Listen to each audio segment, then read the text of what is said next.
Welcome, Noel. It's great to see you on the podcast. We had a great conversation. I think it was a couple of weeks ago now, so it's lovely to have you here for the conversation. Well, thank you so much, Josephine. I am really pleased to be here with you and your listeners today on your podcast, Teams, Culture, and You. I Great. see that you have a fabulous audience and a very wide range of topics that you cover on teams and culture and development. And it's exactly the type of thing that I'm interested in the conversation on.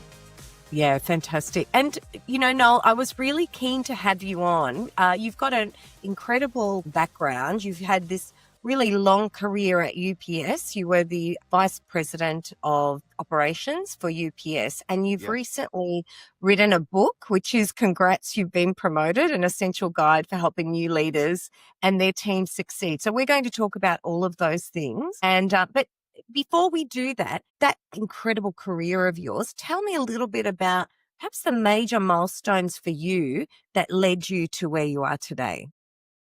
Well, that's a tough one. I think when you say major milestones, the one thing that I had as a focus in my entire career, and this really started quite early for me when I was a college student, getting my engineering degree, and I was working part-time at UPS. And as I was graduating from college, looking to become an engineer, I had offers from some tech companies, but I really loved what I was doing at UPS in a leadership capacity. At the time, I was a college student, but I was in a leadership capacity in a distribution center.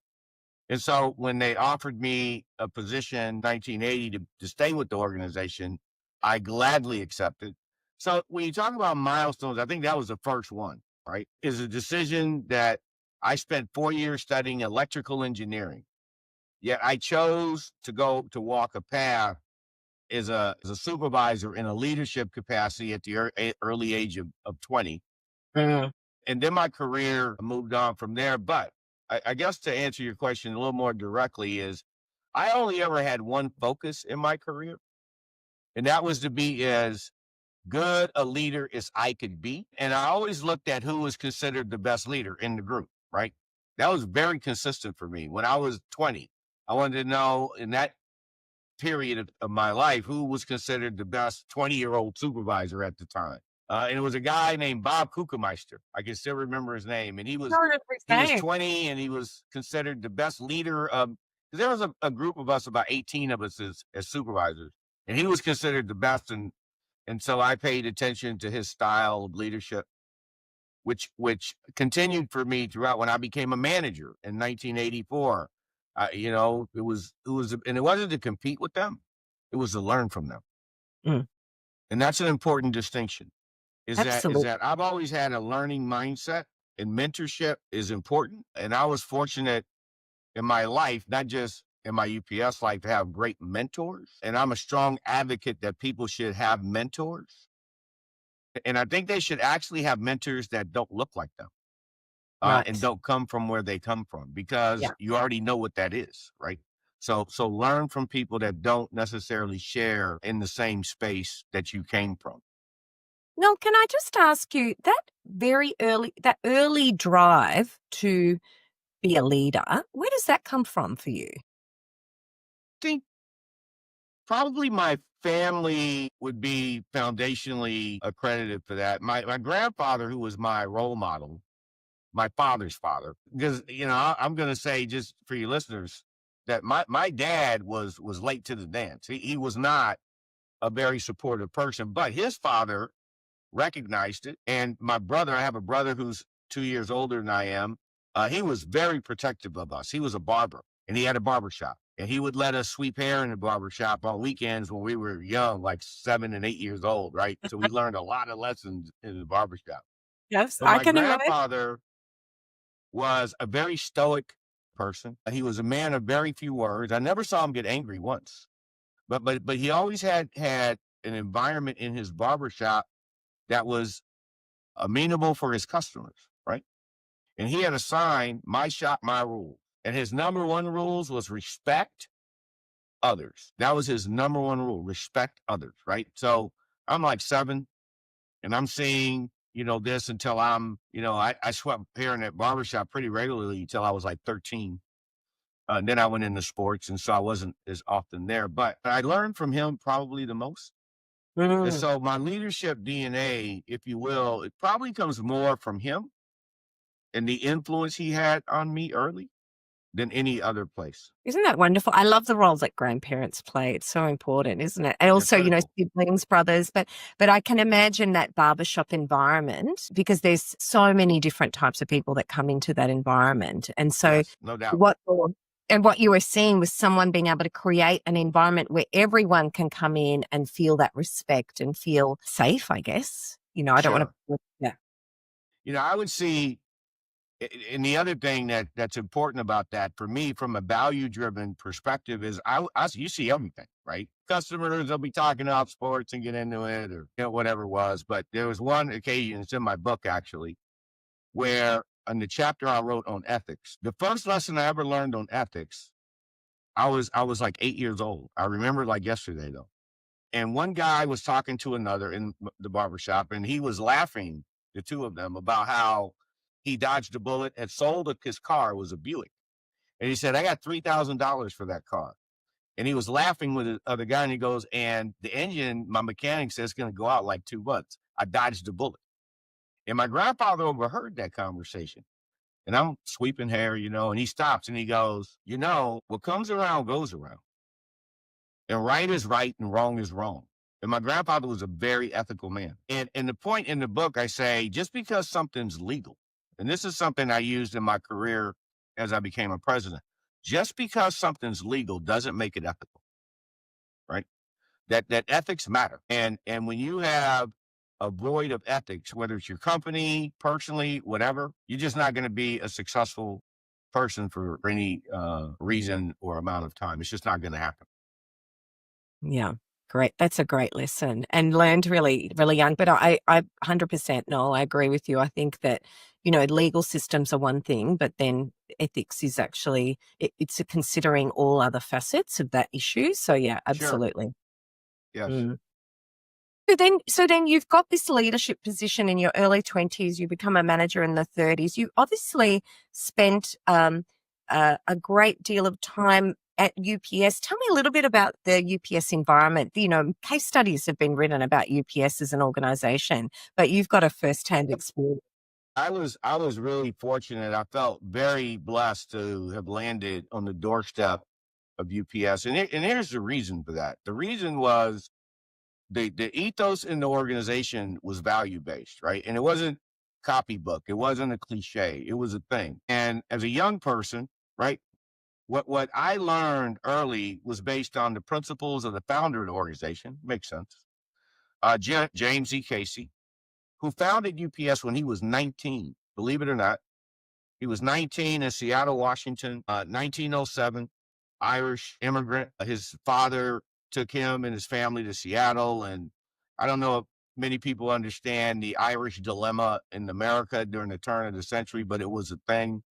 They were highly discriminated against, No? something Yes. that was embedded in his mind's eye around fairness to people. So when he started his company, it was important that it was principled. It was important that people mattered. And so I happened to land in an organization like that during my formative years of life, right? In my young period. And so the first thing we were taught was the importance of ethics, integrity. Those were just non negotiable, right? Period. Is that we will have integrity in everything we do, is very intentional. And intentional leadership is what matters. And so I learned early in my career to lead with intention.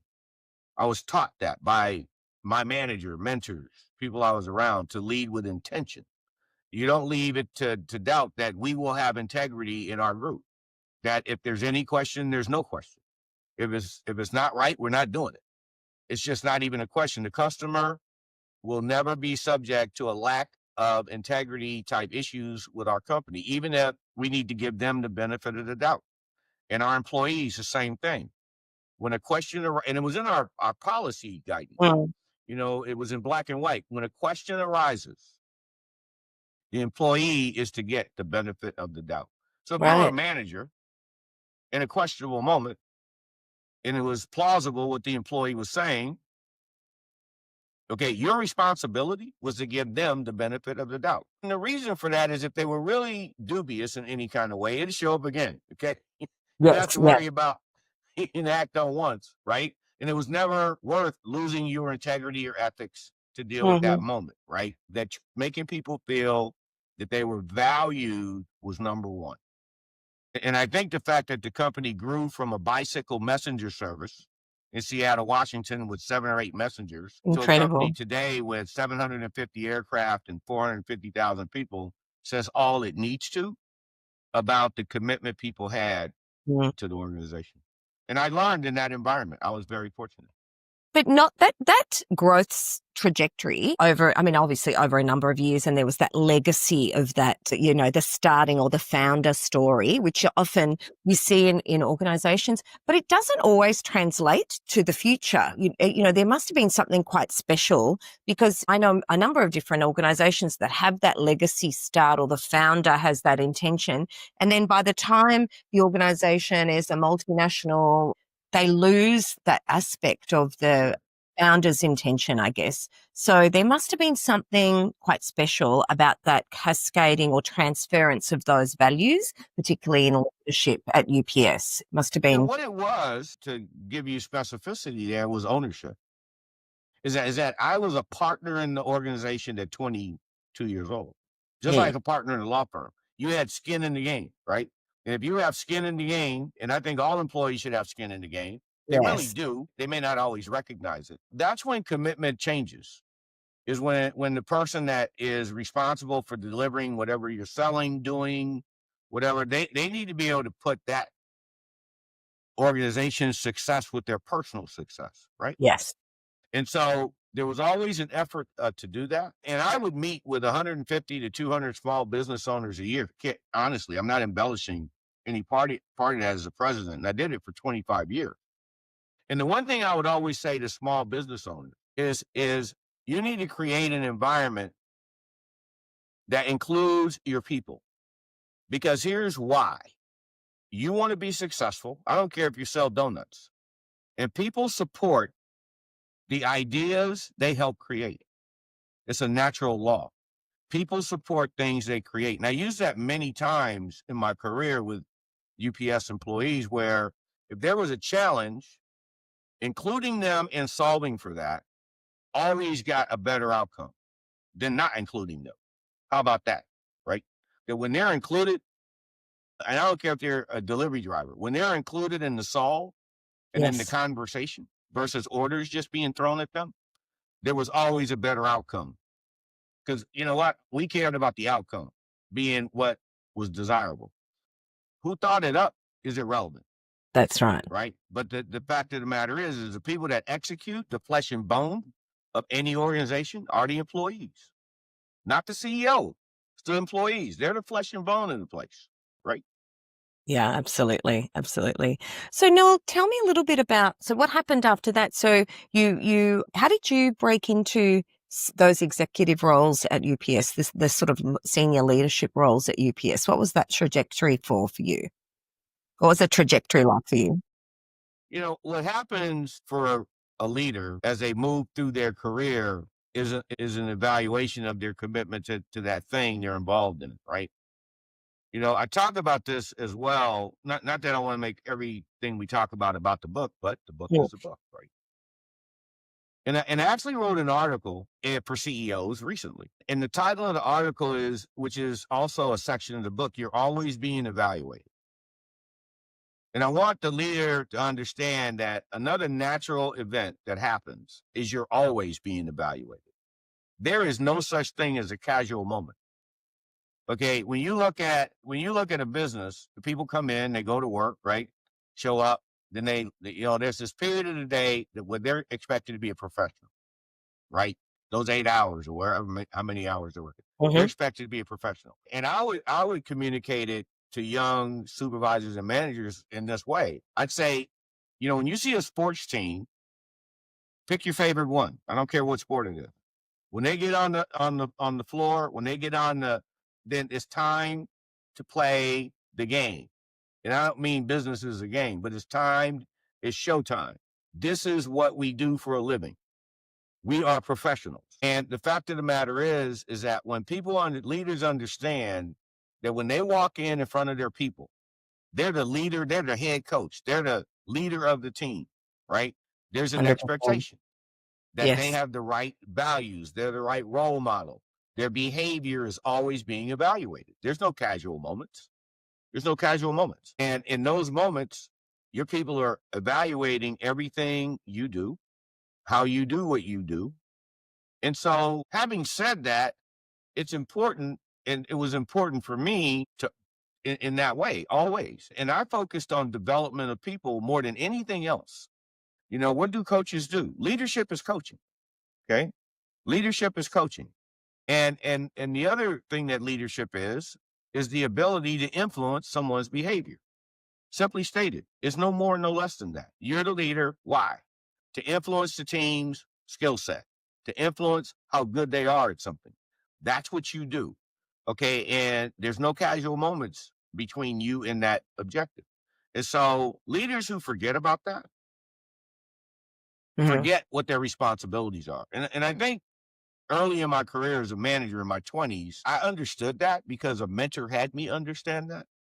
So I had a mentor who characterized it that way for me. He's like, hey, listen, kid, this is exactly how he said it. When you're in this office and you and I are having a discussion, we're in the locker room. When we walk out that door and you're the manager of 500 people, Yeah. okay, you are always being evaluated. Understand that you don't get to have a casual moment with that group that they won't evaluate. Okay, Mm-mm. you may think they're not evaluating you, but they are. And words matter. And you need to make sure that the ones you use are appropriate as a leader.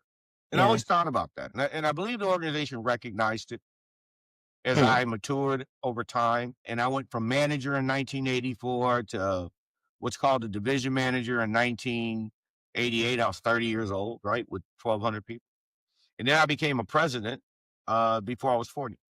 And the one consistency I would say there was I was cognizant of the responsibility to Yeah, develop right. the people, to make them more important than anything else, right? Mm. That I had to serve them. I had to work with them. I didn't have a single day in my career as a manager, clearly, where I didn't think about developing someone that worked under me on my team. Not one. And Noel, tell me a little bit about, I guess sometimes that's easy when times are good. When times are tough and you've got to make some tough decisions, maybe let people go, maybe, do something about contracting the workforce. How did you apply those principles when times are a little bit tough? Did you have experiences like that? When it was the most important.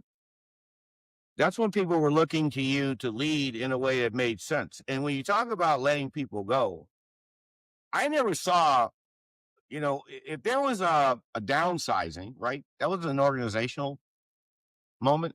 That wasn't an individual job performance issue Yeah. or something like that. But whenever it came down to that moment where someone had to be let go, I believe if you've done your job as a leader, they know why they're being let go, It's simply not a stated. surprise. That's right. And one of the things that I talk about a lot is the use of metaphors. I use metaphors, honestly. What's funny is I picked that up from my grandfather when I was young, right? He was a metaphoraholic. Okay. So I naturally grabbed onto that. And so when I became a leader and I wanted to influence someone's behavior, I would use metaphors because I would depersonalize the moment. I'll give you an example of that. If the person was late, then I would use a metaphor that was connected to reliability. And because everyone thinks reliability is important when it's them, right? Like they want everyone to be reliable in their life, to pay them back on time or to show up to leave on time, whatever, right? So now it's even easier. In the last decade, you have the gig economy, right? And so if a person was late, and they could have had a stellar record, but let's say they were late in the last 4 or 5 weeks, right? And I would go over to them and I'd say, like talking to you, I'd say, Josephine, do you ever use Uber? And they would say yes, or DoorDash. You can find one something they use. And then I'd say, so what would you do if you called DoorDash and it took them 3 hours to show up and you thought it was 30 minutes and then it happened again and you thought it was 30. What would you do? You know what they say 100% of the time? I'd use someone else or Uber. Like you have called an Uber and it didn't show up and you were late to the airport. What would you do? And they go, call Lyft or I do something else. I go, so, you've been late 5 times in the last 3 weeks. Have a good day. There's no reason to keep talking about it Yeah. because I Yeah. didn't attack the person, but the point was made Mm.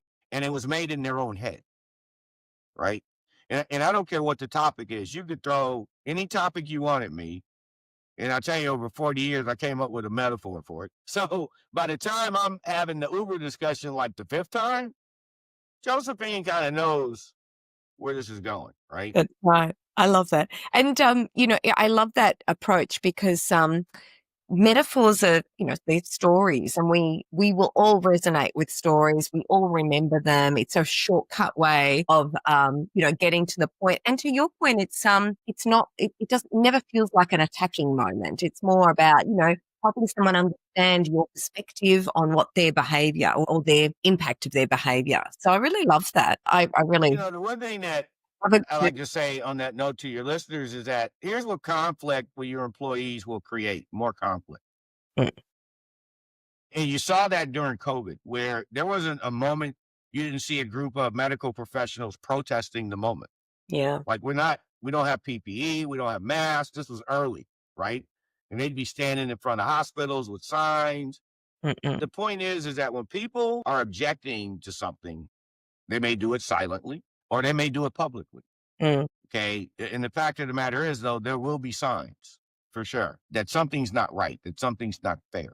Right. And the fact of the matter is that the leader should always be looking to create an environment where conflict is handled in a way that's disarming so that people don't have to hold signs Yes. up when they're upset about something. Right. Yes.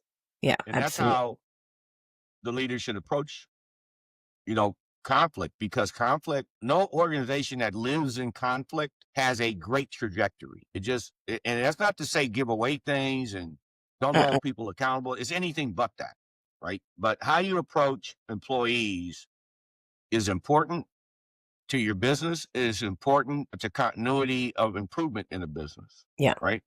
And that's not copybook. That's not superfluous. That's not a superfluous kind of thing. Yeah, wonderful. And so, Noel, you wrote a book. Tell me a little bit about where that came from for you. Where was the impetus to write a book? Because I can see that you're a wonderful mentor. You've done a lot of leadership and mentoring throughout your career. But why write a book? There wasn't a book out there in my mind that dealt with the real truth of leading on the front line.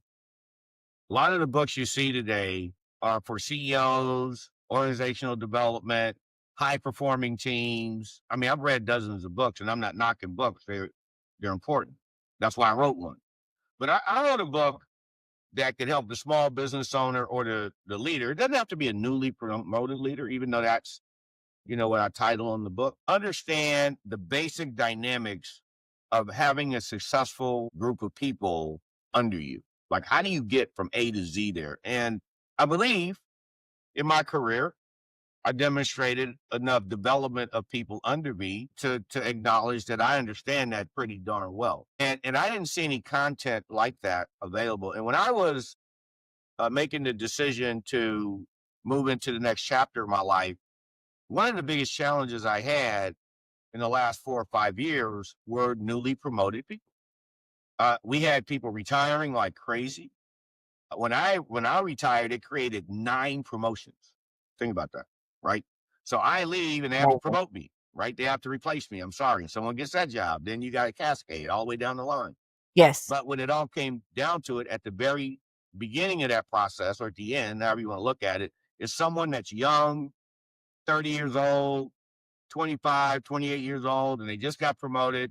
Yesterday, they were driving a forklift, and now tomorrow, they're responsible for the 9 forklift drivers. Okay, here's what they know how to do: drive a forklift and be really good at it. Okay, but do they know how to lead 9 forklift drivers? Not so much. Uh-uh.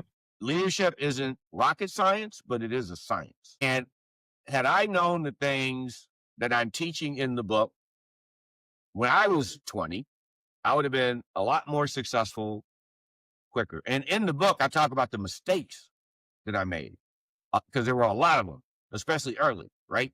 I mean, obviously, I hope they became less later, but in the beginning, it's tough when you're 27 and you have an employee 53 and they drive a forklift and you were Yeah. driving one next to them and now you're their supervisor. And Hmm. then one day they come at you hard and they come at you hot and you're like talking to 2 or 3 other employees and they're intending to undress you in front of your group. How do you put a stop sign up and say, no, that's not going to happen? Okay. But to do it positively and so that a win-win comes out of it. Well, in the book, I teach a skill called the 4x5 method, and it works. And the 4x5 method can de-escalate any moment. It can stop it in its tracks. It can leave the supervisor with a high confidence in handling it, and the employee will comply. Understand, because the technique is what's important. And the 4x5 method talks about how people see things from 4 lenses, potentially. And that when you talk to them, not at them, it should be from a dimension of 5 different levels, potentially, of intensity. And that's what it leans on. And there's Hmm. another principle in the book called the best principle, right? Be specific, expect the best, stick to the objective, test commitment. And I talk Hmm. about each one of those, that acronym, and how that forms a frame around every engagement that a person, and I learned these techniques over 30 years ago, right? So I understand their ability to influence behavior in a leadership environment, but it's really about helping that new leader maintain confidence, because here's what happens. If their confidence goes down, they're going to quit. And oftentimes the people you promoted were your best people, Exactly. right? Yes. Okay. And you're not going to do very well if you're promoting them and they keep quitting on you, Yeah. right? So unless you make an investment in them, which is development, right? Then they're not going to get better. And that's important. I see that a lot where I see really great technical people get promoted, and then what they experience is a lot of stress and overwhelm in that new job. What you're saying, they're promoted, yet they're not supported in the new role. And it's an expectation, an assumption that they can lead in that role. And of course, we know there's a capability set that you need, like some of the things you're talking about. And I love that in your book, you've got some really easy tools to remember to apply immediately. But I think it's um, such a waste of effort and energy to break someone's confidence is really in the opposite extreme end of what you're trying to do when you're saying, "Hey, you got promoted, well done, we Right. value you." So Right. I think this is really important because I see that a lot, and it's not just the outcome to the people that they are now supervising, it's the personal outcome to them in that stress and overwhelm and lack of confidence.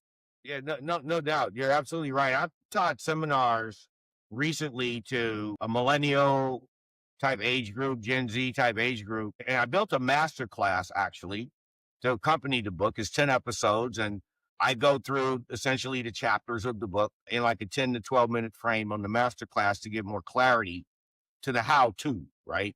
Hey, great. Let's have everybody have integrity. Let's have ethics. Let's be trustful. But the problem becomes, okay, so what does that even mean in my daily actions? Okay. How do I do that? Intentionality is important. Yes. And so I talk about the new leader day one, you get promoted. You know, what's the most important thing? Meet all of your people and understand what their terms and conditions are, which is a foundational piece of my book. If you were to read it, you'd see terms and conditions through the whole thing. Because I built the book's foundation on the concept of terms and conditions, right? If you buy an app, you have to click a box, terms and conditions. You go to a concert, if you park your car in a lot, terms and conditions. You buy a refrigerator, there's a warranty, terms and conditions. Car, terms and conditions.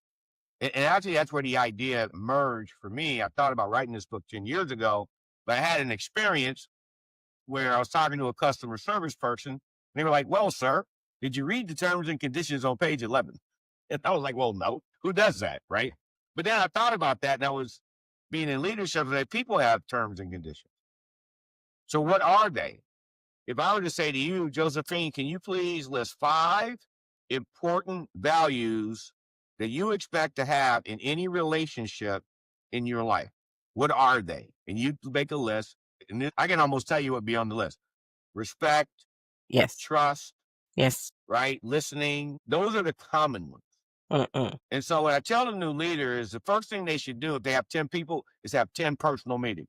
Set them up immediately. Have coffee with 10 people, schedule it, meet them, say, hey, I'm your new supervisor. I'm really privileged to be in the role. What are your expectations of me to open the door?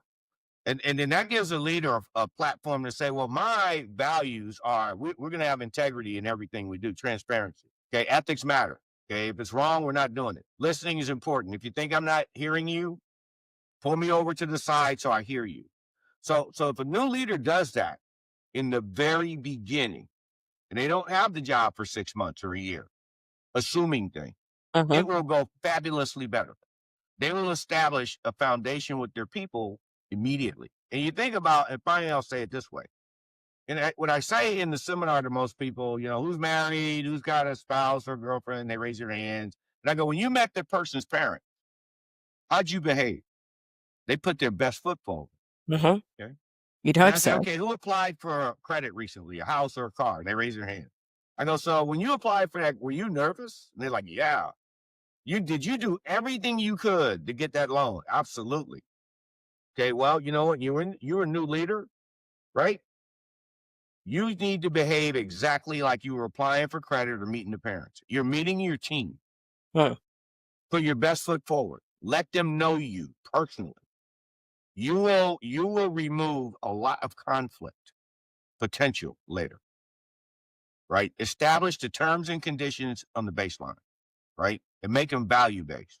Fairness, trust, those things germinate from intentionality. Yeah, absolutely. And I love that, Noel, and particularly in terms of the how to, because we all want those things, or we might say we want those things, but it's the behaviors that get us to those things. And particularly leaders who say they want those things also need to behave in ways that ensure that they're modeling that as well. And I know you, Sure. you really talk about that Correct. too. So that modeling is really important. And as you said, you know, there are no casual moments when you're in leadership. You are being watched, and attention flows Yes. up the power chain. So if you're in a position of power, or you're a supervisor, or you're a leader, you're going to have people watching you.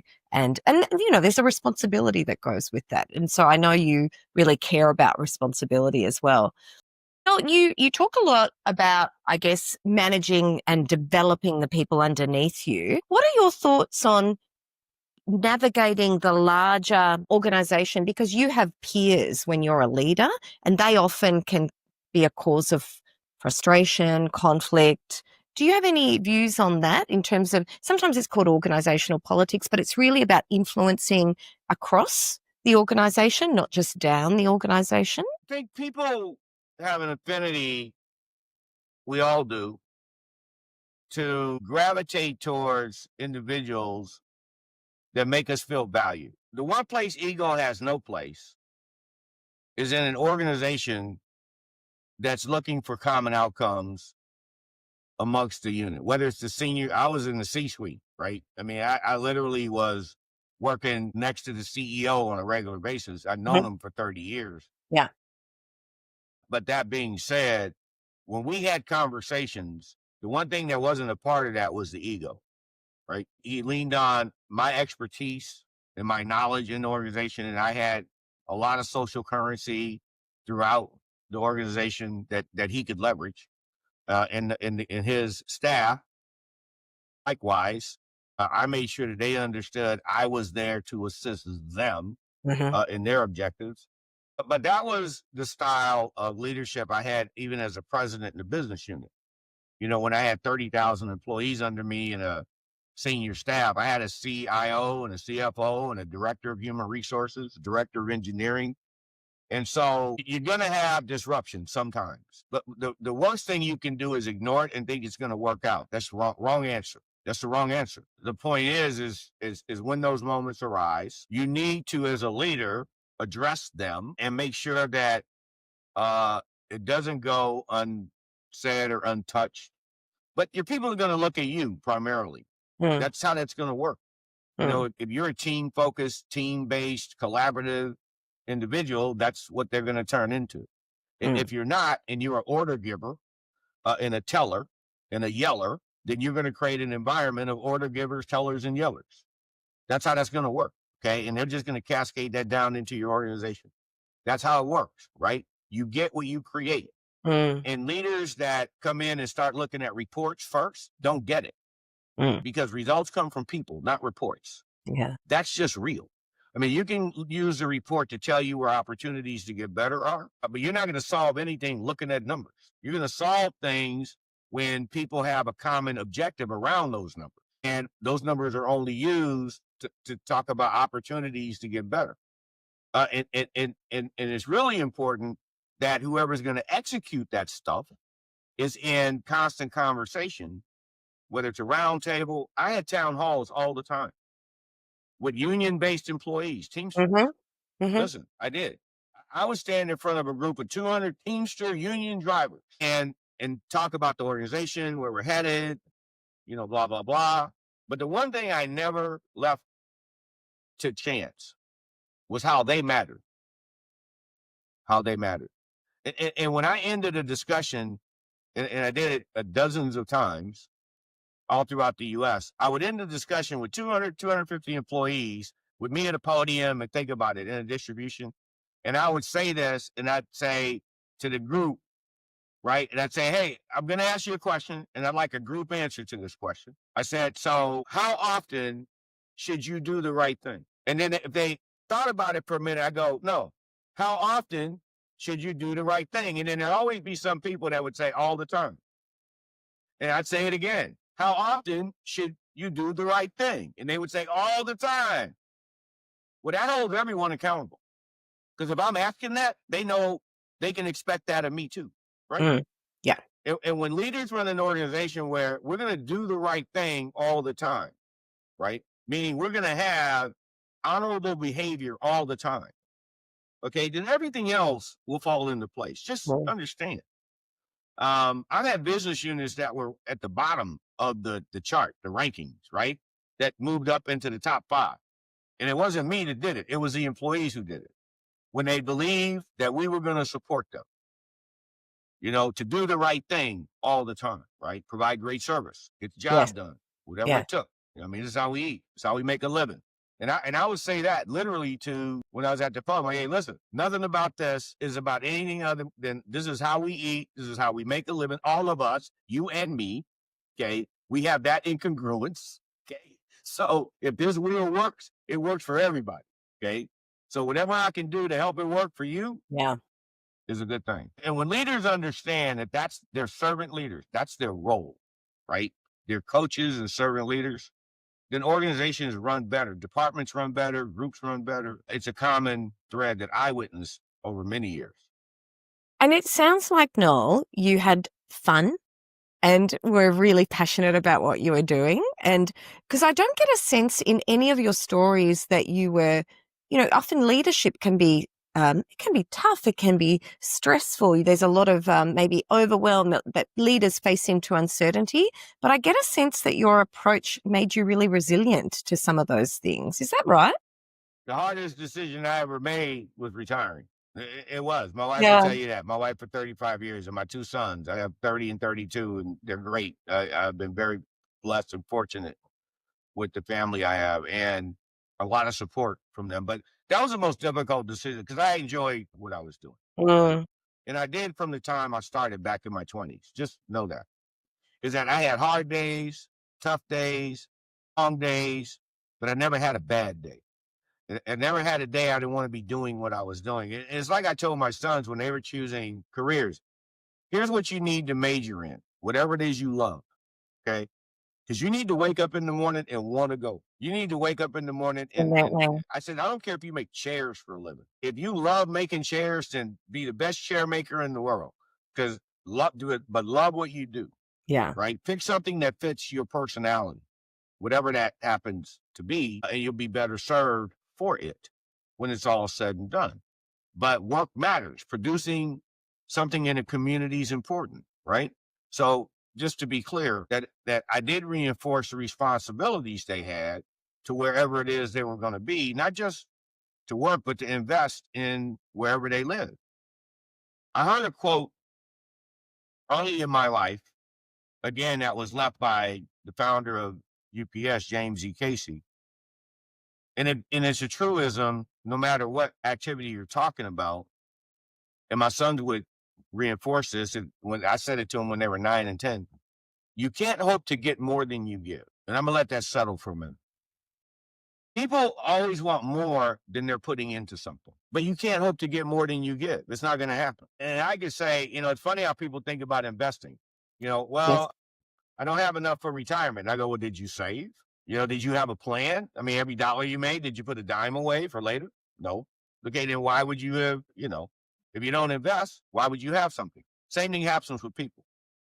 If you don't invest in your people, why would they invest in you? Mm. No, I mean, really, it doesn't make any sense. If you don't invest in your people, and I mean truly invest in them, Yeah. truly spend time. I work with 2 business owners that built a beautiful company in Cincinnati. And they were 2 young guys in their 40s. And they were going through a lot of turmoil about 3 years ago. And we just happened to meet through the person who was my book editor coach. And they're like, man, we really need some leadership training and development. And the first thing I said to Josh and Bob, okay, write down on the tablet how much you've invested in your 60 people Right. tangibly. I want to know what you've done to say, Yes. I'm going to help them be better at blah. I Hmm. don't care if it was eating ice cream. Write it down. Well, they couldn't. I said, there you have it. Why would you be better? And so for about a year, this is what they heard from me all the time. Executive CEO coaching, right? It was like once a month, I'd go visit, blah, blah, blah. We have a conversation, make things doable, small bites. Okay, this month, let's think about this. Okay, and they have tripled the size of their company because their employees tripled the size of their company. Yes. Yes. Because they started to sit down and really take time to say, okay, Sue, okay, how'd you do? Where can I help you? Let's talk about where you think I can be better for you. Right. And that's where a small thing like this comes up. And I also have a chapter on this, and it's called listening. Is listening a skill or a value? I want the reader to think about that. I want the business owner to think about that. Is listening a skill or is it a value? And the truth of the matter is it's both. Because we don't listen to people we don't value. Right. And as an owner, you need to value every single person that's in your organization. So what does that mean? You need to listen to them. And when they come to talk to you, I use a method called stop, pause, and listen. And when someone would say, hey, no, you have a minute, I would say to myself, stop, Yes. pause, and listen. Put the phone down, look the person directly in the eye and say, hey, how can I, what do you want to talk about? How can I help you? Because you'll never know. It could be 100 times. You'll never know when that one time was a critical moment. Mm. Mm. You'll never know when that one time was a critical moment. So stop, pause, and listen. So I work with Bob and Josh on these very things that we've been talking about, and they've had tremendous success because now they're investing in their people, right? In ways that were very different. And they were successful when I met them. It's just that now they're more successful. Yes. Yes. Absolutely. Noel, you are singing from my hymn book. I agree with everything, and particularly with my background in organizational psychology, I see a lot of leaders not paying enough attention, not putting enough development work in themselves and in others. So thank you so much. It's a breath of fresh air to talk to you, Noel. We will put your link to the book as well as the masterclasses. I'll put those in the show notes for people. Where else can people reach you? Just so that we've got a direct line to you because you've got such a wealth of wisdom. The easiest way is my name, noelmassie.com. There's a way to reach me that way, and I'm on LinkedIn, and so I get a lot of traffic there from individuals through LinkedIn. But the easiest way is noelmassie.com or LinkedIn. On my website, when you go to noelmassie.com, you'll see the masterclass content. You can buy the book on Barnes and Noble or Amazon, right? in the master class, you can purchase it. And my assistant, Kayla Bozeman, KaylaBozman at Gmail, can help with any part of facilitation on a masterclass, live webinars. So if you want a 2-hour session to just talk to your frontline leaders, right? We go through the masterclass live and in living color with them, etc. And so that's all available there. And the cost is negotiable, of course. But that's how they can reach me through there. And I'm also on Instagram, of course. Thank you so much, Noel. I really appreciate that. We'll make sure that all of those are in the show notes as well. Shout out to Kayla, because I'm sure that having Kayla's help means a lot as well. I think that we don't shout out amazing. Our people who help us all the time. So, to be spirit of the conversation today. Thank you so much, Noel. It's been an absolute pleasure. And I know that there's so many nuggets and takeaways from this conversation, but definitely go read the book. It's going to be a real game changer for your front line. So thank you so much, Noel. Well, it's been my absolute pleasure to be on Team Culture and You with you, Josephine. I enjoyed it tremendously, and I hope that your listeners get, if just get one thing of value, then it was definitely worth the time.